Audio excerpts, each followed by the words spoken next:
Guys मेरे बहुत सारे मित्र मुझसे अक्सर पूछते हैं कि अंग्रेजों के द्वारा बनाए गए रेलवे ट्रैक्स, अंग्रेजों के द्वारा बनाए गए पुल, स्कूल, कॉलेज, इंफ्रास्ट्रक्चर, बिल्डिंग्स अभी तक भी नहीं टूटी और हमारे यहाँ पे जो 5 साल के अंदर सड़कें टूट जाती है, स्कूल बना हुआ भवन टूट जाता है, बिल्डिंग्स टूट जाती है, रेलवे ट्रैक्स उखड़ जाती है।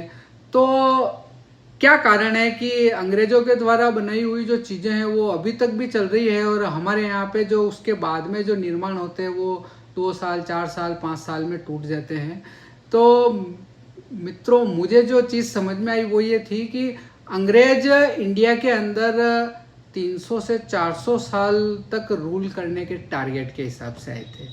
तो उन्होंने, और दूसरा उन्होंने, उनके लिए जो इंडिया था ना वो एक कंपनी था और कंपनी को जो एक सेट होता है ना, वो अपनी कंपनी में कभी भी घटिया निर्माण नहीं कराता है। वो चाहता है कि मेरी कंपनी की जो बिल्डिंग है, इसका इंफ्रास्ट्रक्चर है, ज़्यादा से ज़्यादा लंबा समय तक चले और मैं इससे अर्न करूं।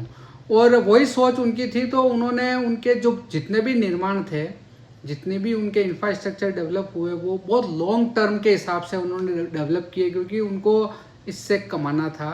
और हमारे यहाँ पे जो ये नेता है ना, इनका टारगेट रहता है 5 साल।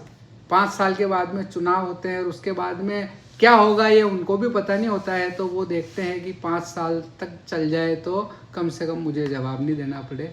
तो फर्क यही है कि हमारे यहाँ के नेताओं ने इस भारत को अपने लिए 5 साल से ज़्यादा समझे ही नहीं। उनके लिए ये भारत उतना ही है जितना जब तक उनकी कुर्सी, उन्होंने उस कुर्सी की एज को ही इस भारत का एज समझ लिया।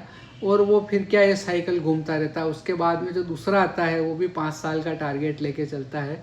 तो हमारे यहाँ पे जो विकास होता है ना, वो इस चुनाव का जो साइकिल है ना, उसके हिसाब से होता है। तो अंग्रेजों की और हमारे यहाँ के नेताओं की बेसिक फ़र्क यही था कि अंग्रेजों ने इस भारत को कम से कम 300 साल का टारगेट समझ के काम किया था और हमारे यहाँ पे जो नेता आते हैं ना, वो 5 साल का टारगेट लेते हैं कि 5 साल ये सड़क चल जाए, 5 साल ये पुल चल जाए, 5 साल ये स्कूल चल जाए। और आप देखते होंगे, मतलब 5 साल के अंदर तो सड़क टूट जाती है, 5 साल के अंदर कोई स्कूल की नई बिल्डिंग भी जर्जर हो जाती है।